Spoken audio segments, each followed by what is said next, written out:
तो कम समय में डिसीजन लेना सीखो। नमस्कार, मैं हूं अवधेश श्रीवास्तव।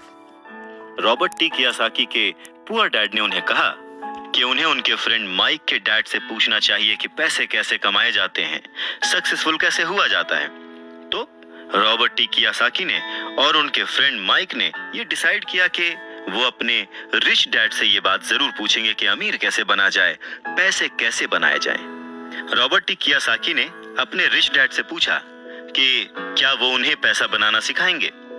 इस पर उनके रिच डैड ने एक शर्त रखी और शर्त ये थी कि वो बच्चे उनके साथ काम करते हुए सीखेंगे, न कि क्लास में बैठकर लेक्चर सुनते हुए। उन्होंने कहा कि मेरे पास इतना वक्त नहीं है कि मैं तुम्हें क्लास में बैठकर पढ़ाऊं और जिसका तुम कोई प्रैक्टिकल इस्तेमाल ना कर सको।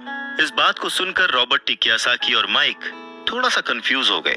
वो समझ नहीं पा रहे थे कि उन्हें हाँ कहना चाहिए या नहीं। उन बच्चों की कंफ्यूजन देखकर उनके डैड ने उनसे कहा, अगर जिंदगी में सक्सेस पाना चाहते हो, सफल होना चाहते हो, तो कम समय लेकर डिसाइड करना सीखो, जल्द से जल्द डिसीजन लेना सीखो। उन्होंने जल्दबाजी करने को नहीं कहा, पर हाँ, जितना कम समय हो सके उतने कम समय में सही निर्णय लेने की कला जिसको आती है वो जिंदगी में हमेशा आगे जाता है। यही उनकी सीख थी। और फिर बच्चों ने डिसाइड किया कि वो खेल छोड़कर सीखने का विकल्प चुनेंगे, काम करने का विकल्प चुनेंगे, ताकि उन्हें ये समझ में आ सके कि पैसे कैसे कमाए जा सकते हैं। बस फिर क्या था, बच्चे अगले ही दिन अपने रिच डैड के पास पहुंच गए। उनके रिच डैड ने उन बच्चों को एक शॉप पर सफाई का काम दिया। अब क्योंकि उस वक्त एसी और इस तरह की चीजें ज्यादा चलन में नहीं थी, तो दरवाजे मोस्टली खुले ही रहते थे, जिसकी वजह से सामान पर धूल जमी रहती थी और इस काम के उन्हें 30 सेंट मिलते थे। इस तरह से उन्हें एकदम भी पैसे नहीं बचते थे। वो परेशान रहते थे और एक दिन उन्होंने माइक से कहा कि मैं अब काम नहीं करूंगा, या तो वो मेरी तनख्वाह बढ़ाएं या फिर मैं काम छोड़ रहा हूं। उसके बाद 9 साल के रॉबर्ट टी कियोसाकी और उनका दोस्त माइक उनके रिच डैड से मिलने पहुंचे। रिच डैड के सामने बैठते ही माइक बुरी तरह से रो पड़े और उन्होंने कहा, डैड, आपने कहा था कि अगर मैं आपके लिए काम करूंगा तो आप मुझे पैसा कमाना सिखाएंगे। अपनी तरफ से मैंने पूरी तरह से, पूरी ईमानदारी से काम किया है, कड़ी मेहनत की है। इस काम के लिए मैंने अपनी खेल तक की कुर्बानी दे दी और अब आप अपने वादे से मुकर रहे हैं। आपने मुझे कुछ भी नहीं सिखाया। लोग आपको लालची कहते हैं, जो सिर्फ पैसे कमाना चाहता है पर अपने साथ काम करने वालों का बिल्कुल भी ध्यान नहीं रखता।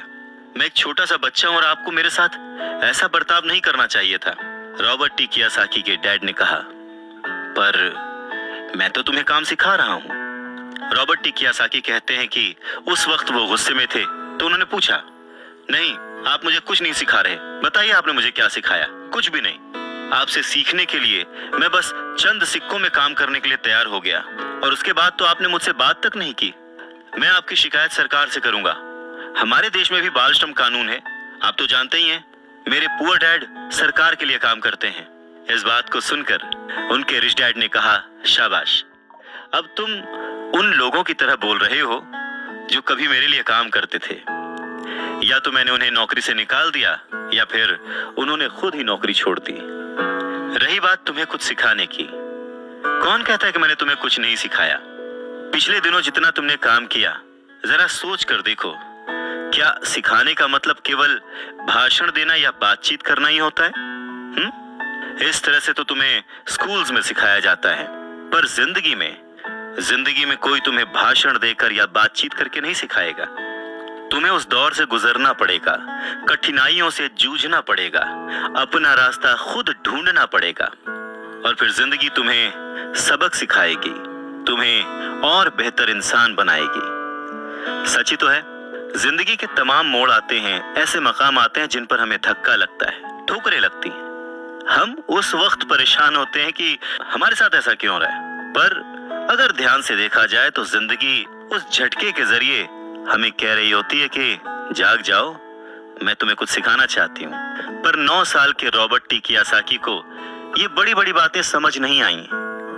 तब उनके रिच डैड ने एक बार फिर से कहना शुरू किया, अगर जिंदगी तुम्हें कोई सबक सिखाए तो तुम्हें उससे सीखना चाहिए, क्योंकि अगर तुम उससे वो सबक नहीं सीखते तो पूरी जिंदगी तुम्हारी ये जिंदगी लगातार तुम्हें धक्के देती रहेगी। अपनी जॉब में रहते हुए तुम अगर उसकी मुसीबतों से सबक लोगे, सीखोगे, तो तुम एक समझदार, अमीर और सुखी इंसान बन सकते हो। पर अगर तुम ये नहीं सीखते तो जिंदगी भर अपनी प्रॉब्लम्स के लिए अपनी नौकरी, कम सैलरी या फिर अपने बॉस को कोसते रहोगे और हमेशा उम्मीद करते रहोगे कि कोई और आए, तुम्हारी सैलरी बढ़ाए और तुम्हें सुख दे, जो कि पॉसिबल नहीं है।